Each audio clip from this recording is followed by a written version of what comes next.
женить меня? Да! На дочери господина Жеронта. Господина Жеронта. И что ее вызвали для этого из Торрента? Да! То из тебя каждое слово клещами тянуть приходится. Отвечай же ты ради Бога толком. А что же мне еще говорить? Ведь вы и так сами все помните, так и рассказываете, как оно есть. Посоветуй же мне, по крайней мере. Скажи, как мне быть в таких трудных обстоятельствах? Да я и сам не хуже вашего растерялся. Меня просто убивает приезд. И меня тоже. А как батюшка узнает, не миновать грозы. Попреки посыплются градом. Попреки это еще ничего. Дай-то Бог, чтобы мне так дешево отделаться. Господи, что мне делать теперь? Вот об этом надо было раньше думать. Меня уморишь. Нашел время для поучений. Это вы меня скорее уморите своим легкомыслием. Что же делать? В чем дело, господин Ухта? Что с вами? Что такое случилось? Какая стряслась беда? Вы, я вижу, совсем расстроены. Скопен! Скопен!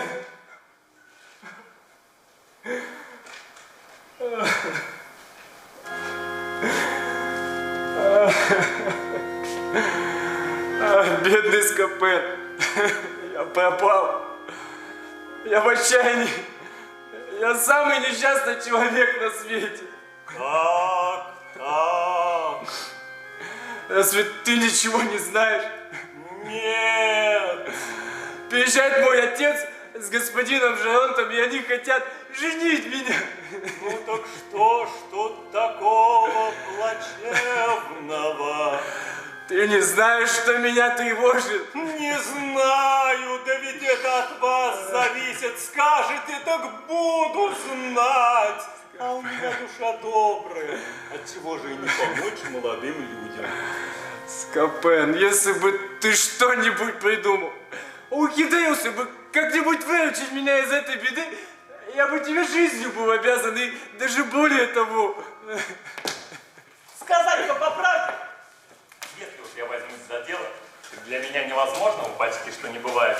Видно, это от Бога у меня такой талант на всякие выдумки, на всякие тонкости и хитрости, которые неучи зовут толкнями. Могу сказать без хвастовства, что еще не родился на свет такой человек, который перещеголял бы меня в умении вести подкопы, строить каверзы и стяжал бы больше славы в этом почтенном занятии. Да. Да только вот заслуг нынче совсем не ценят. Ей-богу, я больше уж ни за что не берусь после того, как мне не повезло с одним дельцем. Да? С каким же это Скопен? Вышел такой случай, я поссорился с правосудием. С правосудием? С правосудием! Да, мы с ним немножко не поладили. Ты с правосудием? Ну да, оно со мной плохо обошлось. И я так рассердился на нынешнюю неблагодарность, что решил больше ни во что не мешаться. Ну и довольно, лучше доскажите до конца вашу историю. Ты знаешь, Скопен, что вот уже как 2 месяца мой отец с господином Жеронтом уехали вместе по своим торговым делам. Это я знаю. А нас с Леандом оставили под присмотром. Меня поручили этому семейству, а Леанда тебе. Ну да, с этим поручением я справился неплохо. Не так давно Леанда встретил молоденькую цыганку и влюбился в нее. Да, это я тоже знаю. Мы с ним очень близки. Он тотчас же признался мне в любви к ней. Он целыми днями только о ней говорил, восхищаясь ее красотой и грацией. Я пока не вижу, к чему все это клонится. Сейчас все будет. С чувством. Да. Как-то раз я провожал его к тем людям, у которых скрывается его возлюбленная. И вдруг из одного маленького домика в глухом переулке слышим стоны и громкие рыдания. Спрашиваю, что случилось? Какая-то женщина со вздохом отвечает нам, что там мы увидим большое горе. Но к чему же все это ведет? Да подожди, ты послушайся. Из любопытства я уговорил Леандра пойти посмотреть, в чем дело. Входим и видим. умирающая старушка, а возле нее расплывается, плачет служанка. И тут же молоденькая девушка, вся в слезах, такой редкой, необычайной красоты, какой нигде не встретишь. Ага. А на ней была какая-то длинная юбчонка и ночная кофточка из простой бумазеи, желтый чепчик сбился на бок, и волосы в беспорядке свисали из-под него на плечи. Но даже в таком наряде она блистала красотою. Вся она была, ну просто прелесть, вся восторг. Вот теперь я понимаю. Скопен, если бы ты видел ее тогда, ты бы тоже был восхищен. Да я и не сомневаюсь, я и не видав ее, вижу, что это одно очарование. Она и плакала так трогательно и грациозно, и была необычайно мила в своем горе. Да уж вижу, все вижу. Всякий на моем месте заплакал бы, ведь с какой любовью она обнимала умирающую и называла ее милой матушкой. Да ну и вправду трогательно, я уж вижу, что вы влюбились в ее доброе сердце. Скопен, да в нее влюбился бы даже варвар. Ну конечно, где тут устоять? Они взяли, короче, сударь. Иначе так мы до завтра не кончим. Позвольте я доскажу в двух словах. Короче, господин Октав влюбился без памяти, а ему говорят, что его девушка дочь благородных родителей, хотя бедная и одинокая его искание совершенно напрасно, если он не собирается на ней жениться. От таких препятствий его страсть разгорелась пуще, и вот уже 3 дня, как он жена. Понимаю. Добавьте к этому, что его отец приезжает нынче утром и собирается женить его на дочери господина Жеронта. И ко всему этому прибавьте нищету, моя любезная, и то, что я не в силах ей ничем помочь. И только-то!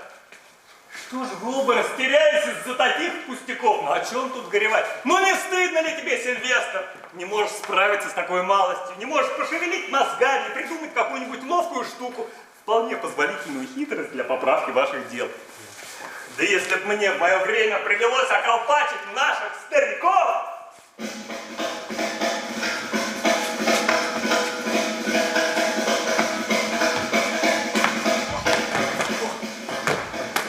Я бы их обвел вокруг пальца. Бывало еще мальчишка от земли не видать, а сколько я выкидывал всяких фокусов. Господь не наградил меня такими талантами, где уж мне ссориться с правосудием.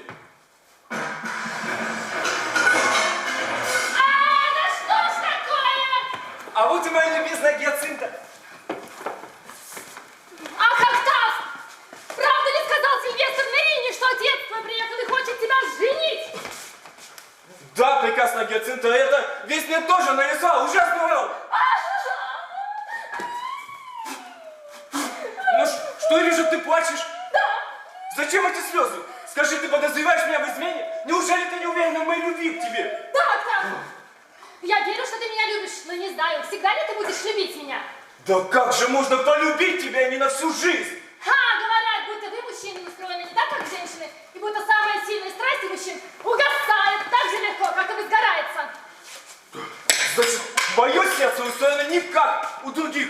Любезная Гиацинта, я уверен, что буду любить тебя до могилы. Мне хочется верить, что ты чувствуешь то, что говоришь. Я боюсь только, что родительская власть заглушит в твоем сердце те нежные чувства, которые ты, быть может, питаешь ко мне. Ты зависишь от отца, который хочет женить тебя на другой. А я твердо знаю, что умру, если со мной случится такое несчастье. Нет! Прекрасная Гиацинта, я скорее умру и останусь даже с родиной, нежели покину тебя. Никакой отец меня не заставит изменить тебе. Да перестань ты уже плакать, твои слезы убивают меня.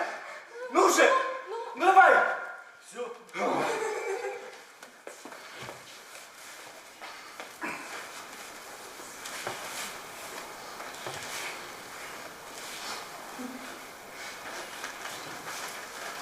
Гиацинта! Октав!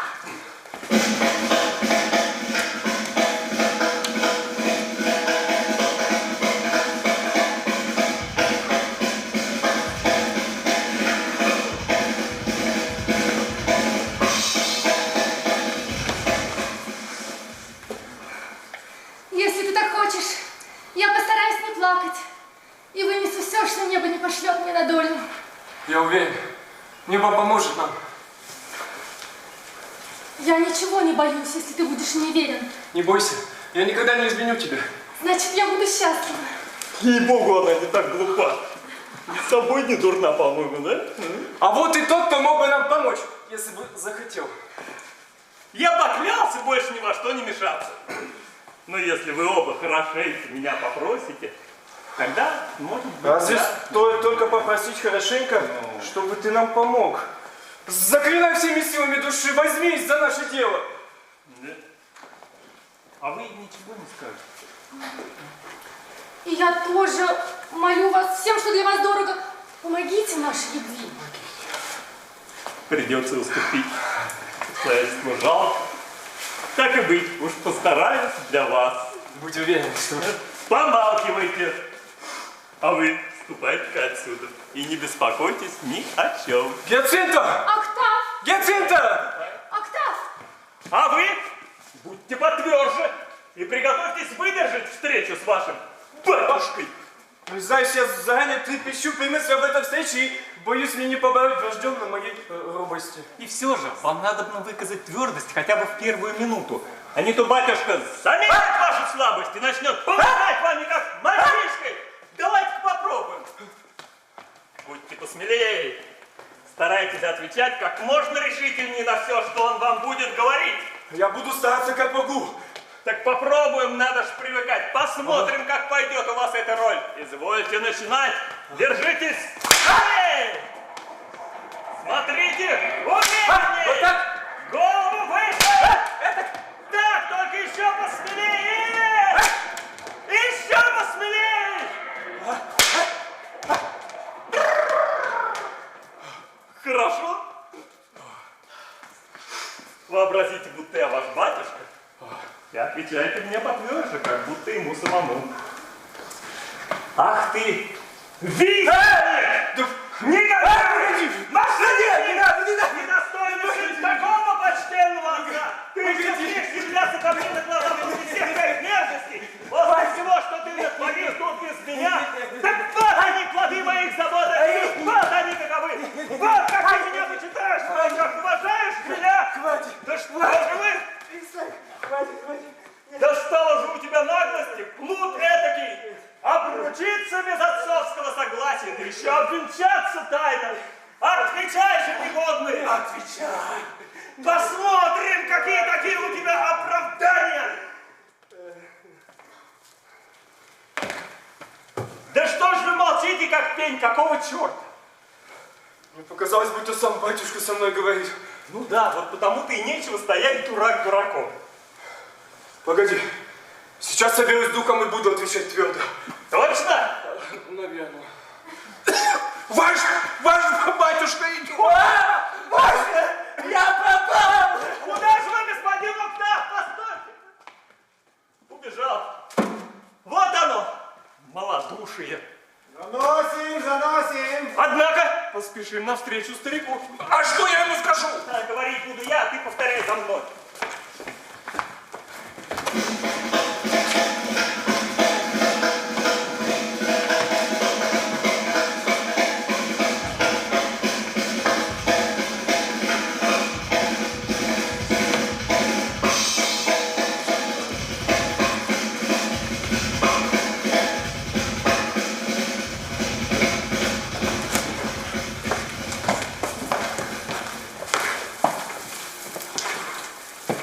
Какая неслыханная наглость! Сильно узнал. Ишь ты, как ему это в голову засело, даже сам с собой разговаривает.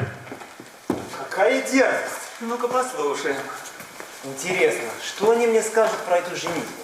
Да уж найдем вам что сказать. Может, начнут отпираться? И не подумаем. Или будут оправдываться? Это вещь возможная. Уж не вздумают ли нести небылицы? Может быть.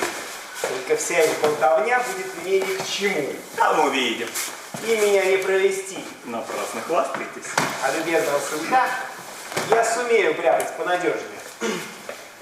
Эх, отцы и дети, имейте чувствование друг с другом. Кто сказал упрячу, значит упрячу.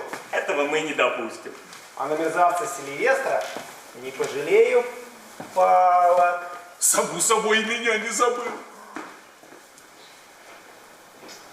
Сдохла! Ай! А!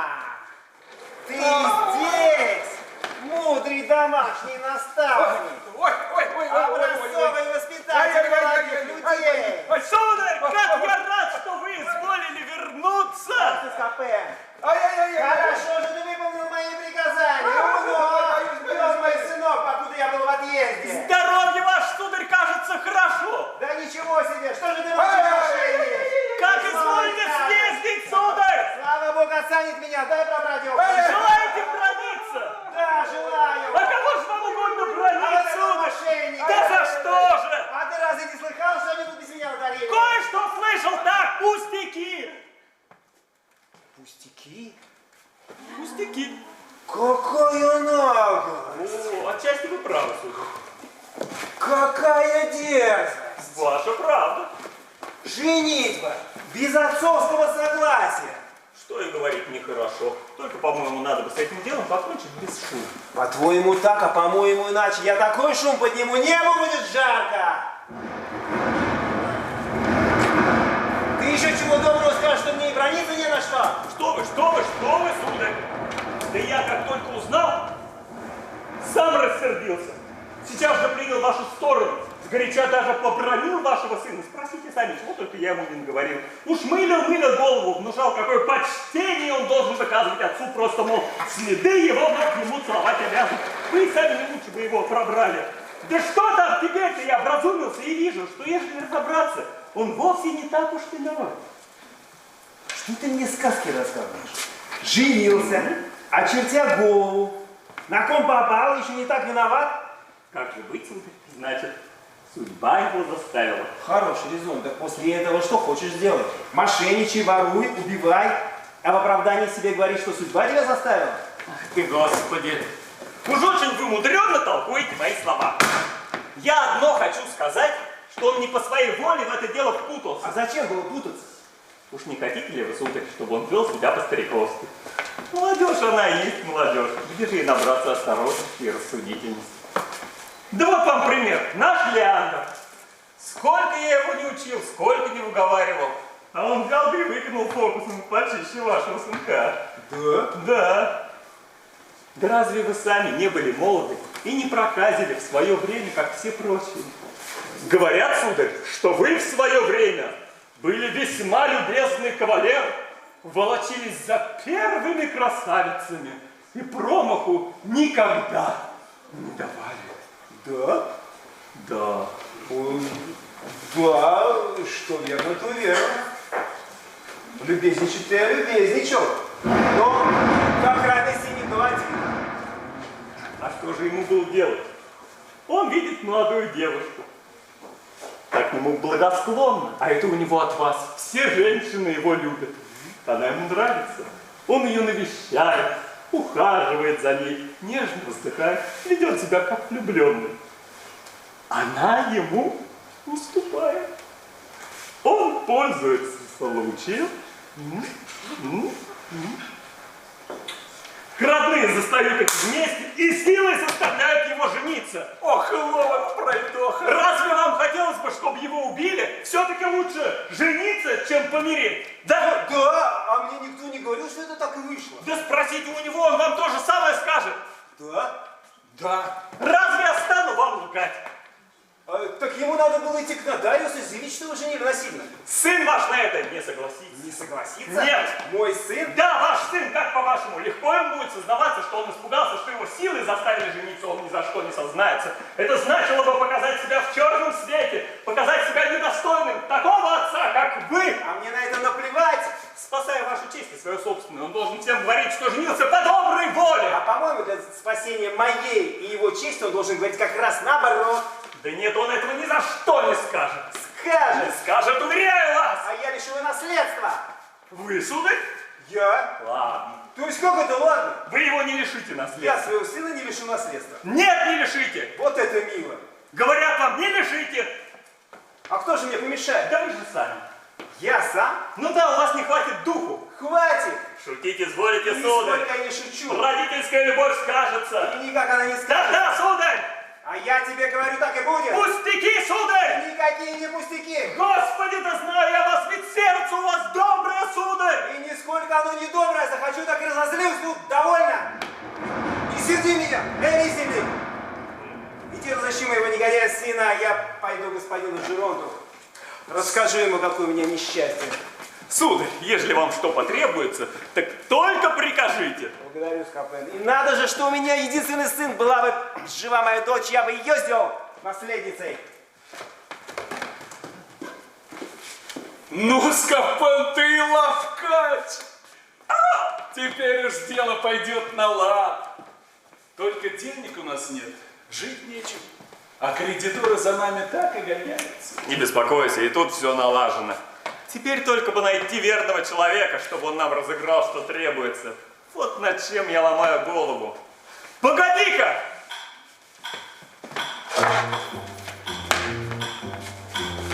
Стань вот так, отставь ногу под боченце, сделай зверские глаза и пройдись как король на сцене!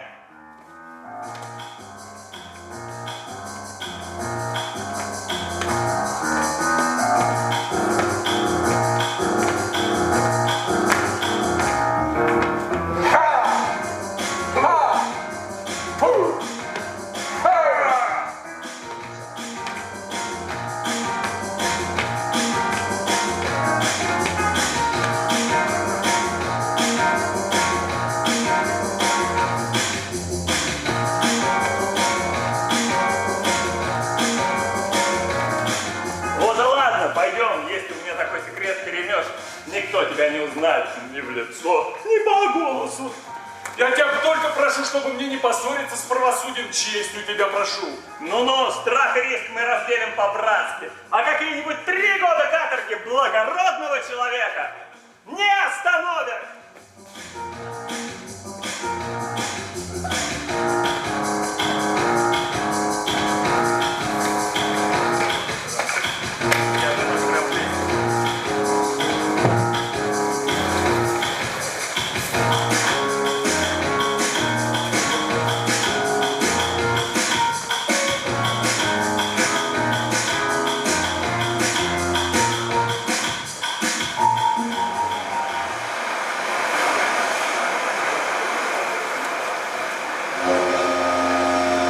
Приезду моей дочери все сложилось не так, как мы с вами предполагали. То, что вы рассказываете о вашем сыне, самым неожиданным образом расстраивает все наши планы. Не беспокойтесь, господин Жерон, я сейчас же устраню все недостатки и немедленно примусь за дело. Право, господин Аргард, воспитание детей такая важная вещь, что этим нужно заниматься серьезно. Ну, само собой. Молодые люди дурно себя ведут потому, что их отцы плохо воспитывают. Что вы хотите этим сказать? А то, что если бы вы занимались воспитанием вашего сына, он бы не выкинул такой шутки. Полагаю, что воспитанием вашего сына вы занимались куда серьезнее. Ну еще бы, если бы мой сын сделал хоть что-то подобное, я бы ему показал. А что, если этот ваш сын, воспитанием которого занимались вы серьезно, как полагается хорошему отцу, напроказен еще почище моего? Как так? То-то как? Что это значит? А то и значит, господин Жерон, что прежде чем других осуждать, нужно посмотреть, все ли у вас самого, слава Богу. Не понимаю этой загадки. А я вам сейчас и отгадаю. Вам что-нибудь известно о моем сыне? Может быть, известно. Что именно? Ваш Скапен намекал мне вскользь на что-то такое. Да тогда я был очень сердит. Впрочем, вы можете это узнать у него самого или у кого-нибудь еще. А я побегу к два того посоветую, как не вывернуться с этой женитьбой. Всего хорошего. Что ж могло такое случиться? Напроказил почище его сынка. Отцы и дети, имейте чувствование друг к другу, а то хуже будет. Ничего и хуже быть не может, как жениться без отцовского дозволения. Депенетта, я тебя сейчас догоню! Вот этот нет.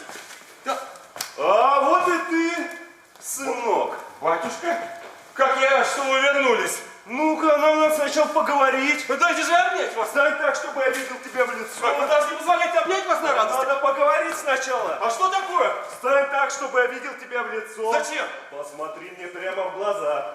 Ну, Что тут у вас случилось? как что случилось? А так, я спрашиваю, что ты тут без меня натворил? Да что вам от меня угодно, батюшка? Ничего мне не угодно. Что ты тут без меня натворил, а? Я, батюшка, ровно ничего такого не сделал, что могло бы вас прогневать. Ровно ничего. Да, Что ты смело заговорил? я же знаю, что я ни в чем не виноват. Однако Скапен мне кое-что про тебя рассказывал. Скапен? А вот ты покраснел. Он про меня рассказывал? Так, здесь не место разговаривать. Ступай домой, мы там с тобой объяснимся. Я тоже скоро буду. Ну, негодяй, если только ты меня опозорил, я от тебя отрекусь. Ступай с глаз долой. Как? Выдать меня? Мерзавец! Да ему самому нужно было бы все держать от отца. Он первый сыну выложил. Богом клянусь. Я его так не оставлю. Отомщу ему за предательство. Эх, отцы и дети, а.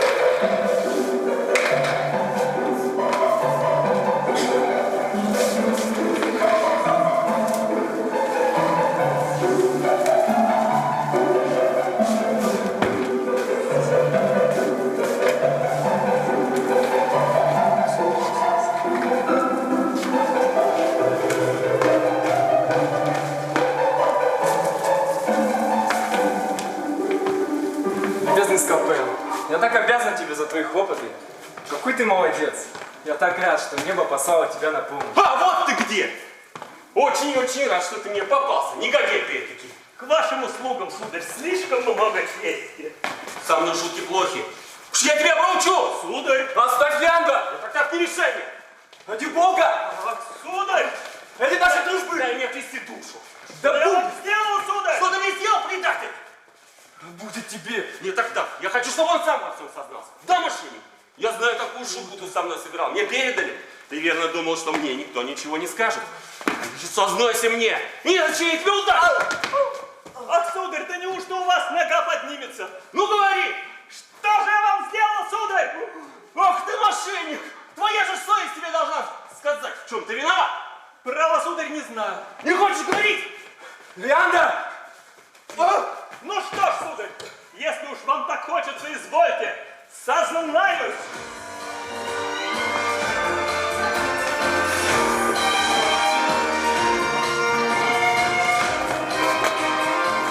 Это я распил с приятелем бочонок испанского вина, что вам на днях подарили. Я же провертел дырку в бочонке, а потом налил кругом воды, будто бы вино само вытекло. Так это ты выпил испанское вино. Это из-за тебя. Я так бронил служанку, думаю, что это ее проделки. Да, сударь, виноват. Приятно слышать. Я только не о том спрашиваю. Не о том, сударь. Да, тут дело другое, поважнее. Я хочу, чтобы ты сам сознался. А больше я что-то ничего не помню, сударь. Не хочешь говорить? Ой, Хватит же уже! Полегче! ну что ж, сударь, ваша правда.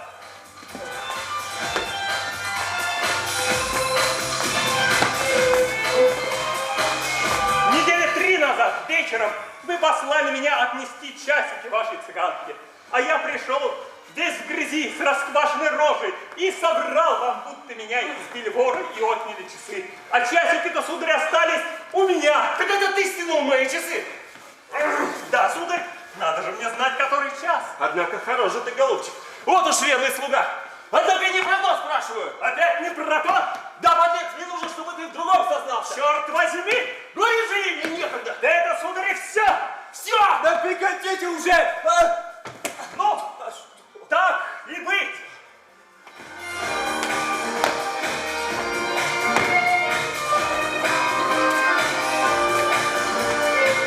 Сударь, не припомните ли вы того оборотня, что побил вас палкой с полгода тому назад?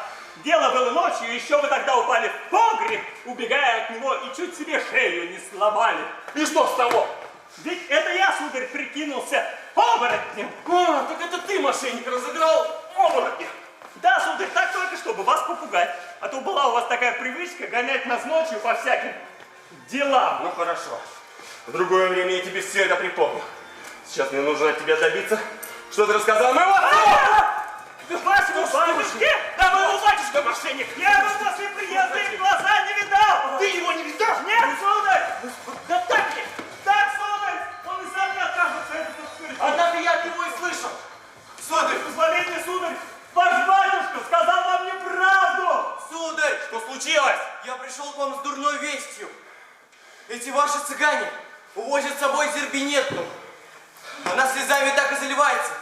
И просила вам передать, что если через 2 часа вы не принесете деньги на выкуп, то 2 часа? навсегда ее потеряете. 2 часа? Да, сударь. 2 часа? Скопен! Дружище, очнись! 2 часа? Проклятый цыган! Ах, милый Скопен, помоги мне ради бога! Ага. Милый Скопен. Теперь, когда понадобился, так я милый Скопен. Слушай, дружище, я тебе все прощаю, что в чем ты признался. Если что хуже, я все прощу. Да нет, зачем же меня прощать? Уж лучше проткните меня ножиком, убейте меня, буду очень рад. О, Скопен, спаси мне жизнь, освободи мою Зербинетту. Не-не, лучше убейте меня. Нет, я тобой слишком дорожу. Скопен, помоги, ведь ты все можешь, тебе стоит только захотеть. Да нет же, говорят, там лучше убейте меня. Ради бога, забудь мои слова, подумай лучше, как бы мне помочь. Скопен, ну тут уж надо бы ему что-то сделать. Как же это можно после такой обиды?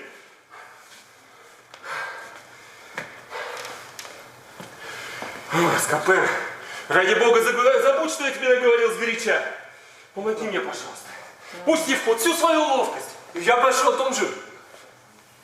Нет, не могу забыть такое оскорбление. Ну не будь так злопамятен. А вдруг взять да и разобидеть меня ни за что, ни про что. Ну неужели, Скопен, ты бросишь меня, когда моей любви грозит такая беда?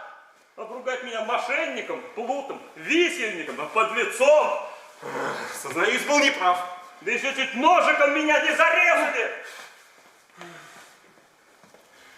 Скопен, от всего сердца у тебя прошу прощения. Ну что еще можно для тебя сделать? Хочешь, стану перед тобой на колени? Да. Право, Скопен, ну тут уж надо бы уступить. Встаньте, сударь. Ты поможешь мне? Надо подумать. Так время не терпит. Не беспокойтесь. Вам сколько нужно? 500 IQ. А вам? 200 пистолей. Я вытяну эти денежки у ваших родителей. С вашим батюшкой дело уж совсем налажено. А с вашим, хоть он и скуп до крайности, еще проще столковаться. Сами знаете, умом его Бог обидел. Это уж такой человек чему угодно поверит.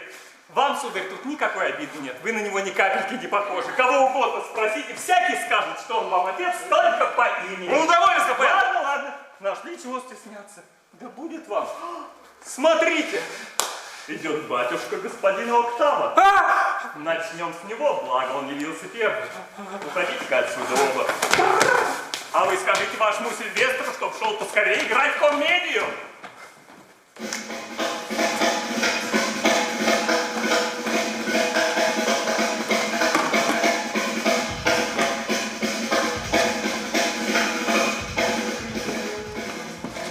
Доброго здоровья, ваша честь! Здравствуй, Скопен. Вы господину Жеронту. Да, господин Жерон. Посидите, он скоро придет. Благодарствую. Все думаете о женитьбе вашего сына. Да, признаюсь, эта ситуация меня сильно удручает. Я не намерен мириться с этой дурацкой женитьбой, которая мешает нам распорядиться судьбой Октава. Я только что беседовал с адвокатом, как бы мне расторгнуть этот брак. Ей-богу, сударь, если только вы мне верите, тут надо бы уладить дело по-другому. Сами знаете, что значит у нас судиться. Попадете в такую трясину, что и не выберетесь. Твоя правда. А как же по-другому-то? Как будто бы я нашел выход. Вашему горю я сочувствую, мне вас жалко. Вот я и ломаю голову, как бы это вас избавить от забот. Я не могу видеть, как дети огорчают таких почтенных родителей. А к вам, сударь, я всегда был особенно привязан. Благодарен тебе. Вот я пошел к брату этой девицы, что вышла за Октава замуж. А он сущий головорез, лихой рубака, только и разговора, что про убийство. Человека убить, это ему все равно, что стакан вина выпить. Завел я с ним разговор насчет этого брака. И доказал, что расторгнуть его ничего не стоит, раз женили молодца насильно. На вашей стороне, мол, и отцовские права, и поддержка закона, который примет во внимание и ваши права, и ваши деньги, и ваше знакомство. В конце концов, я его так обработал, что он меня послушался и не прочь за деньги пойти на мировую. Не пожалеете денег, и он согласится расторгнуть брак. Так сколько же он хочет? Да, сперва заломил, Бог знает сколько. Сколько же? Несообразную цену. Сколько он хочет? Меньше, чем за 500. 600 пистолей и слышать не хочет. 600 лихорадком Бог смеется он, что ли, над нами? Вот. Я ему так и сказал. Даже и не подумал согласиться. А дал понять, что не так-то вы просты. Ни 500, ни 600 пистолей ни за что не дадите. Не один раз мы с ним толковали и, наконец, пришли вот к чему. Ему, говорит он, пора отправляться в армию. Нужны деньги на обмундирование. И потому он волей-неволей должен согласиться на ваше предложение. Надо, говорит, лошадь. А маломальски подходящую нельзя купить дешевле, чем за 60 пистолей. Хорошо, 60 пистолей я дам. Ага. Надо еще сбрую и пистолеты. Тоже пистолей 20. 60 до 20, 80 пистолей? Совершенно верно. Многовато. Ну да ладно, я и на это согласен. И для слуги тоже, говорит, надо лошадь. Пистолей хоть в 30. Еще чего? Пусть убирается к черту, ничего больше не дам. Сударь, Нет, нет, наглец какой. вы хотите, чтобы слуга шел пешком? Как ему угодно и с господином вместе. Неужели вас останавливает такой пустяк? Не судитесь вы ради Бога. Лучше все отдать, да не связываться с правосудием. Ну хорошо, 30 пистолей я дам. Хорошо. А еще, говорит, ему нужен мул. Пусть убирается к черту со своим мулом, ничего больше не дам. Ну, пожалуйста. Уж лучше подам в суд. Сударь, хоть самого плохонького мула, а? Даже осла не дам. Подумайте, Нет, желаю в суд. что вы это говорите? На что решаетесь? Да вы посмотрите, что в судах делается. Сколько там апелляций, разных инстанций и всякой волокиты. У каких только хищных зверей не придется вам побывать в когтях. Приставы, поверенные, адвокаты, секретари, их помощники, докладчики, судьи со своими писцами. И ни один не задумается повернуть закон по-своему, даже за небольшую мзду. А? Подсунет пристав фальшивый протокол. Вот вас и засудили, а вы и знать ничего не знаете. Поверенный стакнется с противной стороной и продаст вас не за грош. Адвоката тоже подкупит, он и в суд не явится, когда будет разбирать ваше дело. Или начнет плести всякую чепуху, а до сути так и не доберется. Секретарь прочтет вам заочно обвинительный приговор. Писец докладчик утаит документы, а не то и сам докладчик скажет, будто бы он их не видал. А если вам с великим трудом удастся всего этого избежать, то и тогда окажется, к вашему удивлению, что судьи уже настроили против вас их любовницы или какие-нибудь ханжи. Нет, сударь, если можете, держитесь подальше от этой преисподней. Судиться это все равно, что в аду гореть. Да я бы, кажется, от суда на край света сбежал. Так сколько ему надо на мула? Сударь, на мула, на строевую лошадь, на лошадь для слуги, на сбрую, пистолеты, на уплату пустяшного долга хозяйки он просит всего-навсего 200 пистолей. Ну нет, 200 пистолей. Нет. Лучше подам в суд. Подумайте! Нет, желаю судиться. Не бросайтесь, очертя голову! Подаю в суд. Да ведь чтобы судиться, тоже нужны деньги! За составление протокола нужно платить, засвидетельствовать подпись тоже, за доверенность платить, за подачу прошения тоже, адвокату совет платить, за обратное получение документов платить, суточные поверенному платить. Надо платить и за консультацию, и адвокатам за речи, и за снятие копии. Надо платить и докладчикам, и за определение, и за внесение в реестр, и за ускорение дела, и за подписи, и за выписки, и за отправку. Да еще взяток сколько раздадите.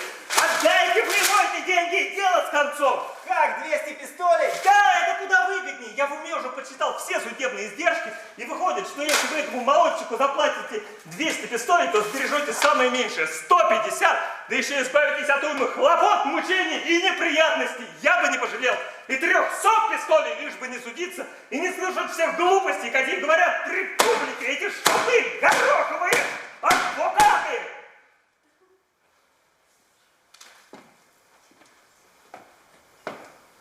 А мне на это наплевать. Пусть говорят, что хотят. Это как вам будет угодно. А я на вашем месте не доводил бы до суда. Ни за что не дам 200 пистолей. А вот и он, о ком мы говорили.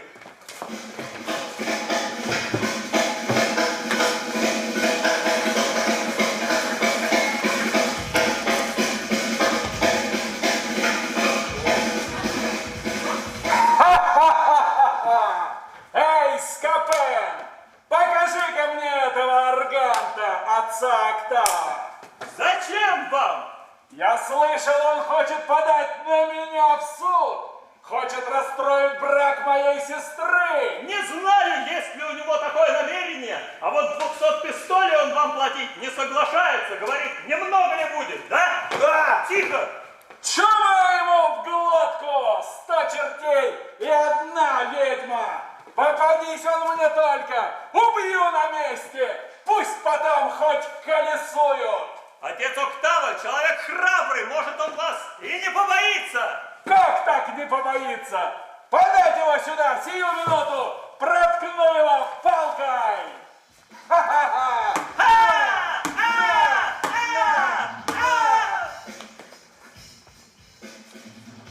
Господин Аргант верно примет меры. У него есть и друзья, и слуги, и родные. Они защитят его от вас. А пусть приходят все вместе, я им покажу. А вот вам,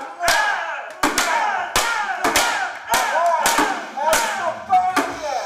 Так вам надо, со мной не шутите! Ха-ха-ха-ха-ха!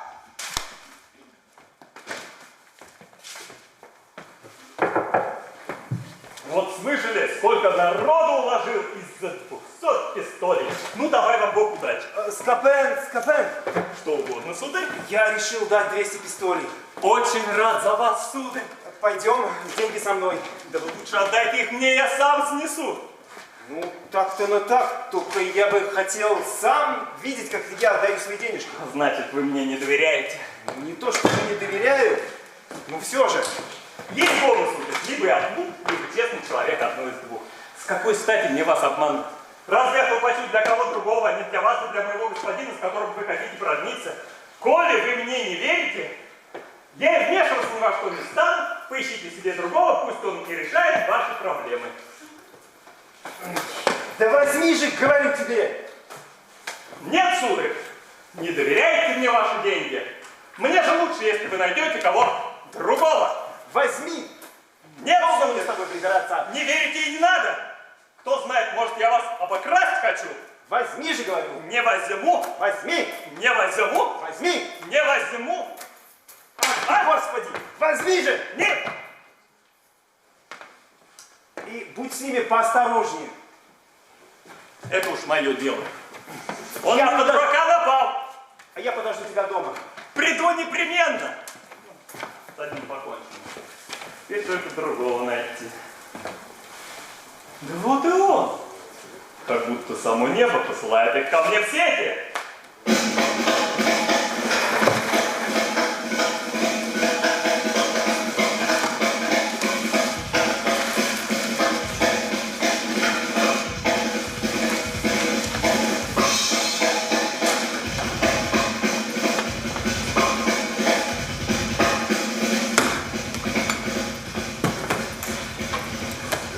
Господи! Вот еще беда нежданно-негаданно! Несчастный отец, бедняга Жерон! Как ему теперь быть? Что он там про меня такое говорит? И голос такой расстроенный.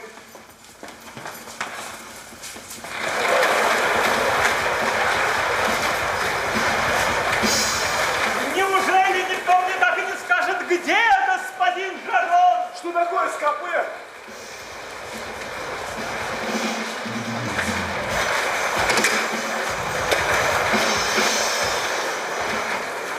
Где бы его найти? Надо же ему сказать про такое несчастье! Скопен, да вот же он я! Ну что случилось? Где Скопен! вы, сударь? Скопен, я здесь! Сударь! Скопен!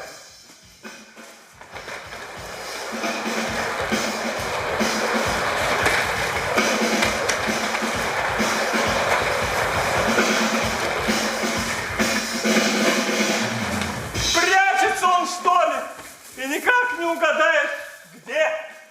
Фу, Скопен, я целый час за тобой хожу. Ну, что случилось? Ах, сударь, никак вас не найду! Ну, говори, что случилось? Сударь, ваш сын! Мой сын, а дальше? С ним несчастье, да такое, что из ряду вон! Да какое же несчастье? Я его недавно повстречал. Он был очень расстроен. Не знаю, что вы там ему говорили, только меня-то уж совсем напрасно сюда припутали. Вот мы и пошли прогуляться на пристань, чтобы хоть сколько-нибудь рассеяться. Посмотрели там кое-что. И, между прочим, понравилась нам одна отлично оснащенная турецкая галера.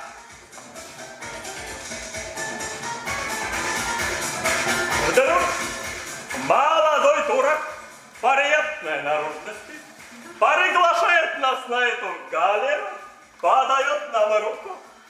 Мы пошли. Он нас принимает очень вежливо, угощает самыми лучшими фруктами, отличным вином. Мы такого отроду не пивали.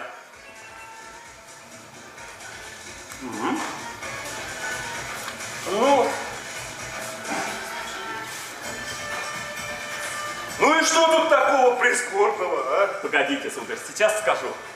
Пока мы угощались, турок вывел галеру в море, а когда отплыли подальше от пристани, посадил меня в лодку и велел вам сказать, что если не пришлете ему со мной 500 икю сей же час, то он увезет вашего сына в Алжир. Черт знает что! 500 IQ! Да, сударь, а главное, он дал мне всего 2 часа сроку. Какого черта, а? Ах, он мошенник без ножа зарезал. Да, теперь вам, сударь, надо Давай. скорее думать, как спасти от рабских цепей сына, которого вы так нежно любите. Кой черт понес его на эту галеру? Почем же он знал, что так выйдет? Так, Скопен, ступай к этому турку, скажи, что я подам на него в суд.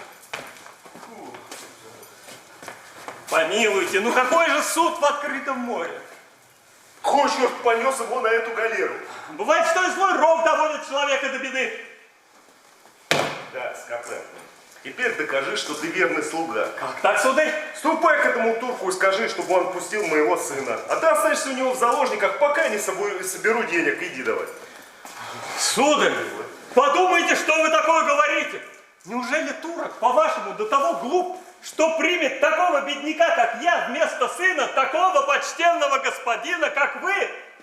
Кой черт понес его на эту галеру? Он никак не ожидал такого несчастья. Сударь, не забудьте, мне дано всего 2 часа сроку. Сколько ты говоришь? Просит 500 IQ. 500 IQ? Да знаете ли, сколько это 500 IQ? Как же, сударь, знает, что это 1500 ливров. 1500 ливров? На дороге не валяется? Этому народу хоть кол на голове тиши, ничего не втолкуешь. Кой черт понес его на эту галеру? Ваша правда, сударь, да ведь наперед никак не угадаешь. Ради бога, поторопитесь, сударь! Так, держи ключ от моего шкафа. Так, сударь. Там висит второй ключ. Так, понимаю. Поднимешься от чердака, он откроешь чердак, соберешь все вещи, продашь их и выкупишь моего сына. Ну давай. Сударь, вы точно бредите. Да мне 100 франков за это не дадут, а главное, времени у меня не хватит, сами знаете. Кой черт понес его на эту галеру? Да бросьте вы эту галеру. Подумайте лучше, что время не терпит, как бы вам совсем не потерять сына.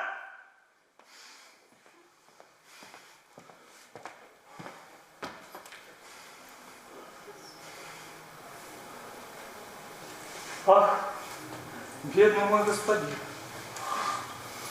верно, мне больше тебя не видать. Может, тебя уже заковали и в Алжир увезли, пока я тут болтаю попусту. Небо мне свидетель! Я сделал для тебя все, что мог! И если тебя не выкупили, виной тому единственно отцовское нерадение! Скажи! Только что выручил 500 икр. Вот уж не думал, что мне скоро придется с ними расстаться. Иди, ступай, выкупи моего сына. Но скажи этому турку, что он разбойник, бессовестный, бесчестный, вор эдакий. Но будь моя воля, я б ни копейки не отдал. Иди, выкупи моего сына. Погодите, сударь. А деньги? Деньги? Да у меня от горя совсем ум помутился с капеллой.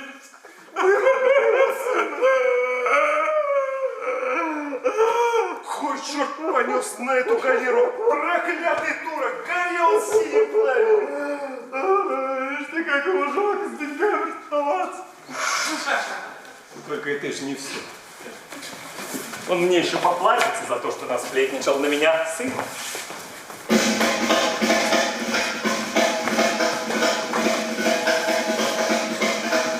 Ну что, Скопель, выкупал тут что-нибудь для меня?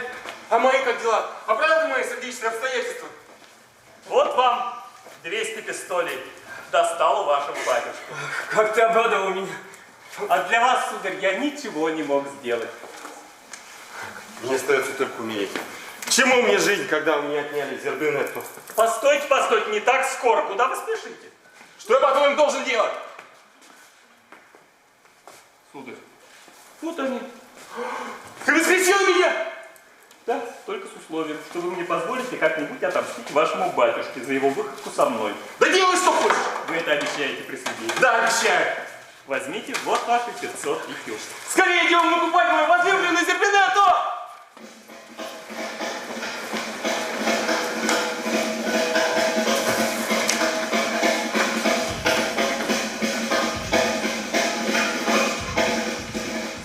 Да.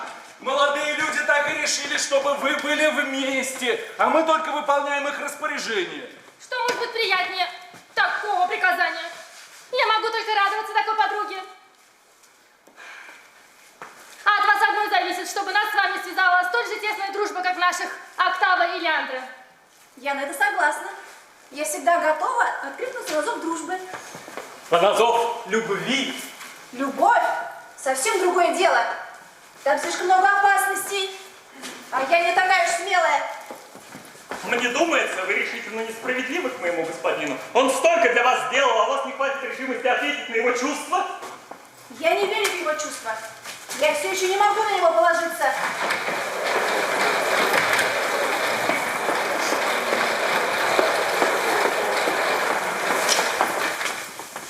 Тут одних денег мало. Для того, чтобы я ему поверила, он должен мне поклясться в верности. Закрепив эту клятву, какими следует церемониями. Он и сам того же мнения. У него на ваш счет самые благородные намерения. Да я и не стал бы ему помогать, будь у него на уме другое. Я тоже так думаю. Но отец Леандра, пожалуй, будет против. Но это мы сумеем уладить. Пожалуйста. Сходство нашей судьбы должно укрепить дружбу между нами. У нас обеих одни и те же печали. Нас обеих постигло одно и то же несчастье. И вам все-таки легче. У вас есть родные и близкие, а мне не на кого положиться.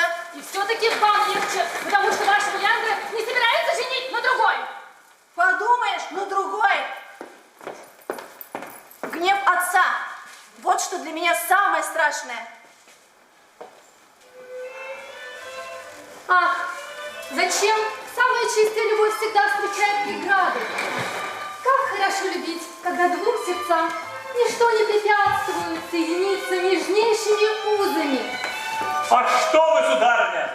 Самое несносное в любви – это спокойствие. Безоблачное счастье может наскучить.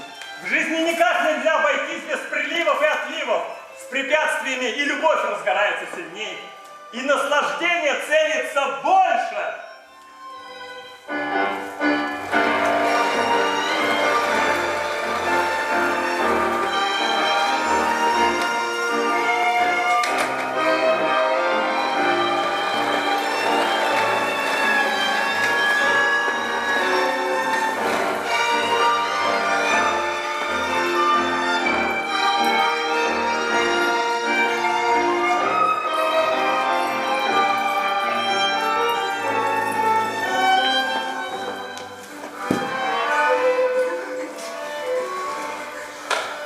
Слушай, Скопен, расскажи-ка нам эту забавную историю, как ты одурачил этого старика. Ты же знаешь, как я щедро плачу за эти истории смехом. Сильвестр вам сумеет рассказать не хуже моего.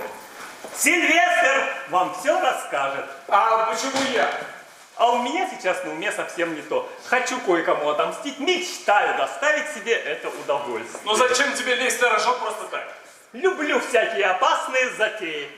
Который раз говорю, послушайся меня, брось ты эту затею. Нет, уж лучше я себя самого буду слушаться. Да чего ради тебе это понадобилось? А ты чего ради меня отговариваешь? Да чего ради? Да потому что тебя не избили палками. Ну так что ж, ведь я своей спиной поплачусь, не твоей. Девочки, мы уходим. Ты прав, в своей спине ты хозяин. Делай с ней все, что хочешь. Девчонки, я вам сейчас что-то расскажу, вы просто обалдеете. Господин Жирон приезжает вчера из путешествия. Сейчас я ему покажу, что я себя не изменил и не выдал тайн, которых никто знать не должен.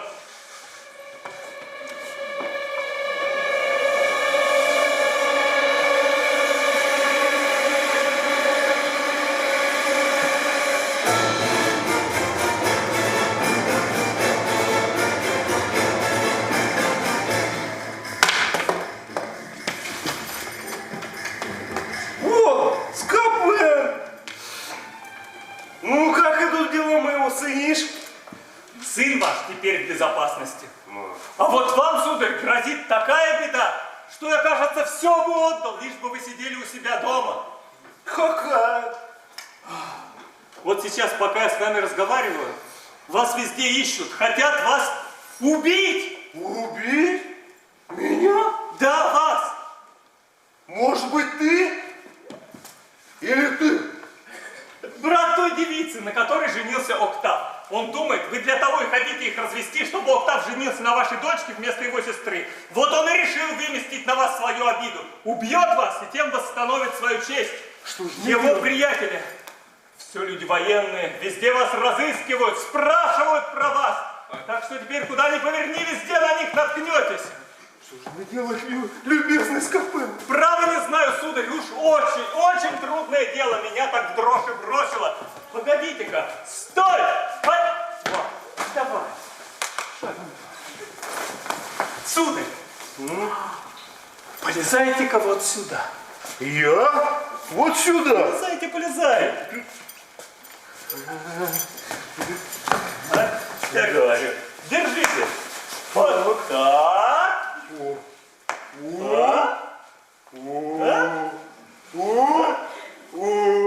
Неплохо придумано. Уж чего лучше, сами увидите.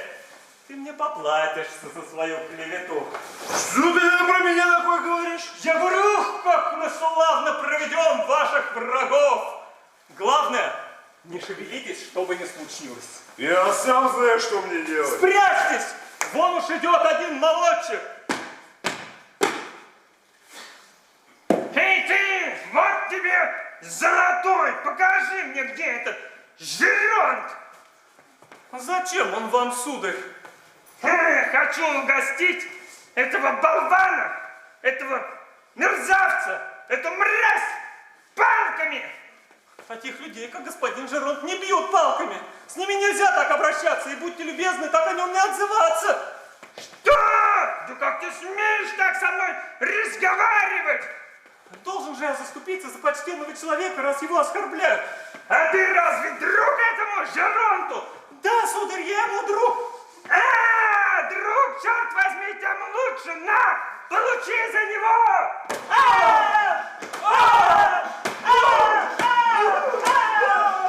Всего наилучшего. Скопен, меня всего избили. Меня тоже всего измолотили. А это спины дотронуться нельзя. Какого черта?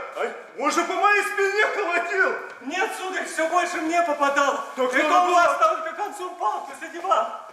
Надо было отойти в сторону. Спрячьтесь, вон еще какой-то. На иностранца похож. Скажет мне, господин, вы не знаете, где это? Жиронт, я ее искал. Да правда же, сударь, Не знаю, где он. О, как будто это мешок немножко зашевелилась. Извините, сударь, вы ошиблись. Это мешок? Что-то есть? Ровно ничего, сударь. А вот мой колотыль, полкой твой спина!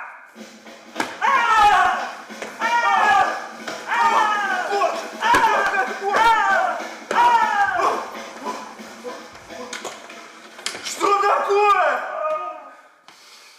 Ох, умираю, сударь, умираю. Какого черта все по моей спине колотят, а? Вон еще солдат идет! Солдат идет! Эй! Да ты слуга этого Жеронта! Ну, мошенник, покажи, где твой хозяин! Не троньте меня! Ну, живей, идем, пошевеливайся! Полегче, сударь! Сейчас же отыщи мне твоего хозяина! Не то я тебя забью до полусмерти! Я все перенесу, а своего господина не выдам! Ага, палок захотел!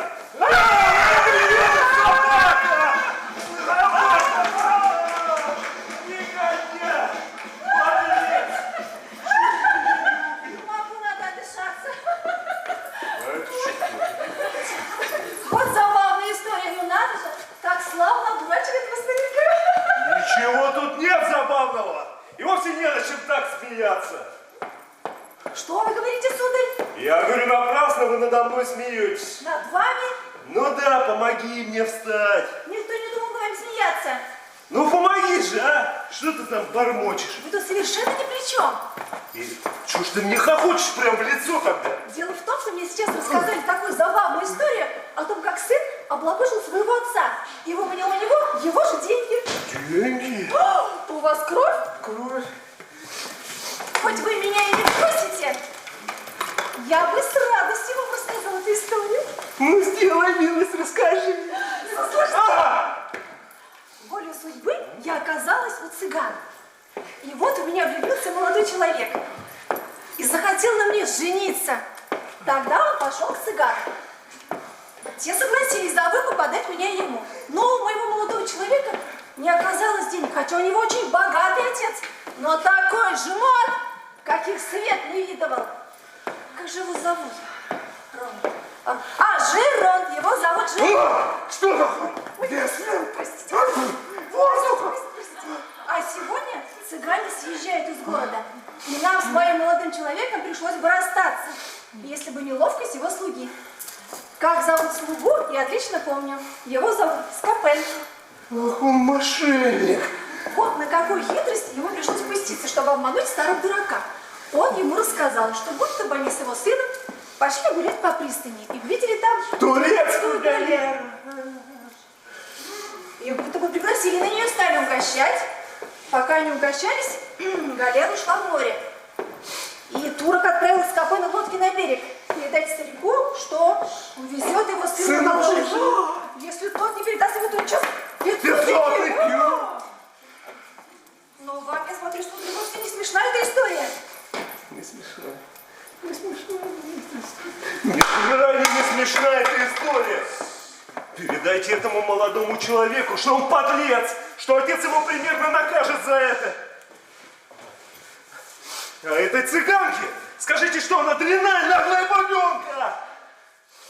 И не имеет права разговаривать с почтенным господином Жеронтом в таком тоне. Уж тем более у нее нет никаких прав на приличных молодых людей. А этот слуги, этому слуге скажите, что сегодня же будет повешен. Подлецы. Да знаете ли вы, с кем вы сейчас говорили? Это же отец господина Леандра. Да я только сейчас это поняла. И ну надо же, ничего не подозревая, рассказала ему его же собственную историю. Что такое? Какую историю? Да ну ту самую, мне она так понравилась. Мне не терпелось кому-нибудь ее рассказать. Вот, пришла охота болтать. Экий длинный язык о своих делах помолчать не можете. А других он и не узнал бы. Эй, Сильвестр! Все, Все, уходите, меня зовет мой хозяин. Уходите, быстрее, быстрее. Уходите.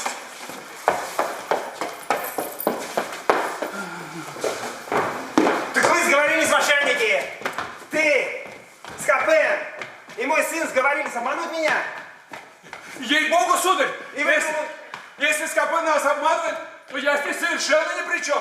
Я знать ничего не знаю. И вы думаете, я это потерплю? Мы разберем это дело, негодяй! Я не позволю стирать мне очки. Господин Арган, у меня такое несчастье! И у меня такое же несчастье, господин. Мошенник Скопен обманом вытянул мне 500 IQ! Тот же мошенник Скопен и тоже обманно выменил у меня целых 200 пистолей! Но мало того, что он вытянул 500 IQ, так он меня так угостил, что и рассказать совестно. Ну, он мне за это поплатится. Пусть скажет мне, как он посмел сделать со мной такую шутку. Я его сегодня же накажу примерно. Дай ты Бог, что мне за это ничего не попало.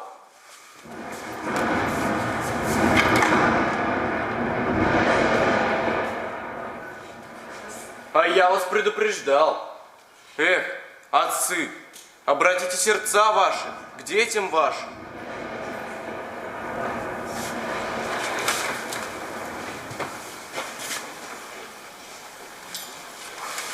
Господин Арган, но это еще не все.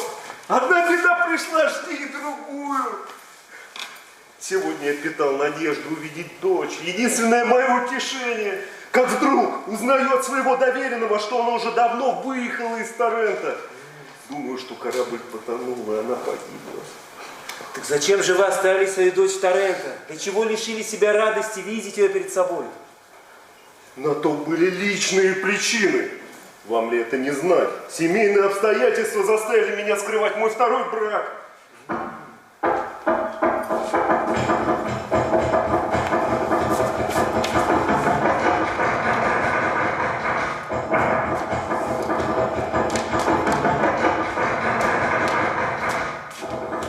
А господин Пандрон?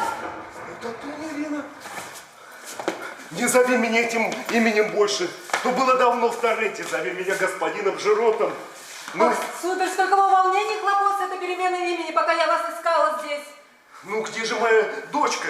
Ваша дочь недалеко от вас, но прежде чем вы ее найдете, я хотела вас попросить прощения. Что такое? Ведь, оставшись одна без всякой помощи, я ее выдала замуж. Моя дочь замужем? Да, сударь, За кем же? за молодым человеком по имени Октав, он сын господина Арганта. Боже мой! Какое необыкновенное совпадение! Какое счастье! Господин Арган, пойдемте. Видите же нас скорее к ней, господин Арган, следуйте. Пойдемте. Вот уж действительно можно сказать, удивительный случай. Ну, Сильвестр, что у наших делается? У меня для тебя две новости. Дело господина Октава улажено. Наша Гиацинта оказалась дочерью господина Жеронта. Случай помог тому, что придумали благоразумные родители.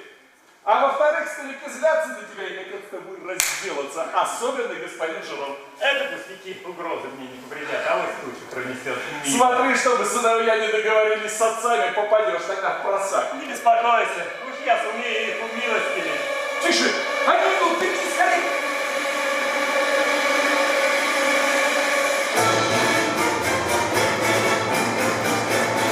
Проходите, проходите.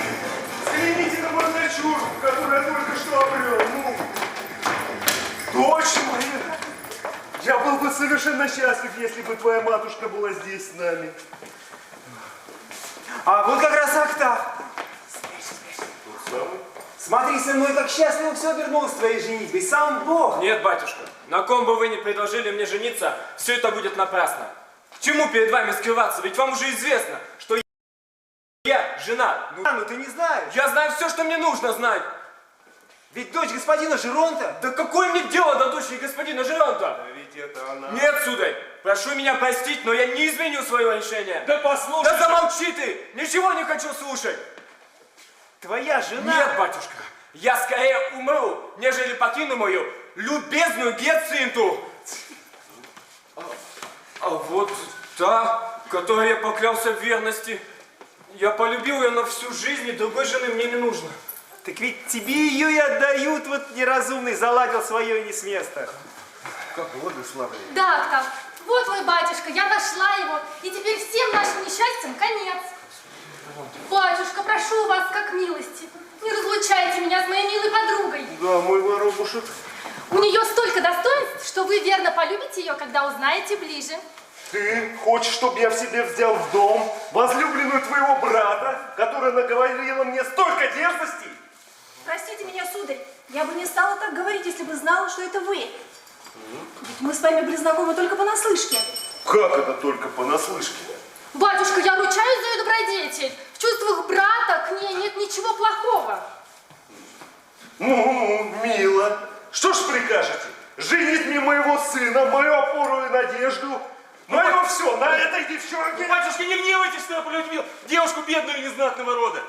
Цыгане, у которых я ее выкупил, сказали, что украли ее в 4-летнем возрасте из богатой семьи нашего города. И дали мне вот этот браслет, по которому мы найдем ее семью. Боже мой! Боже мой, я узнаю этот браслет. Это браслет моей дочери. Все верно. Я потерял ее 4 лет от роду. Это ваша дочь?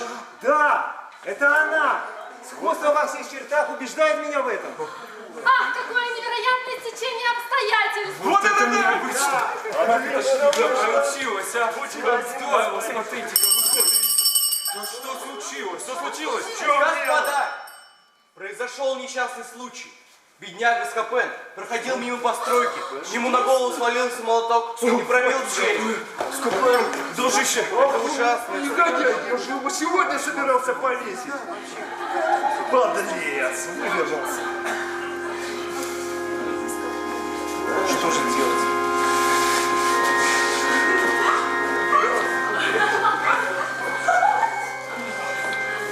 Я узнаю этот молоток. И правда, Скопен. И правда тот молоток.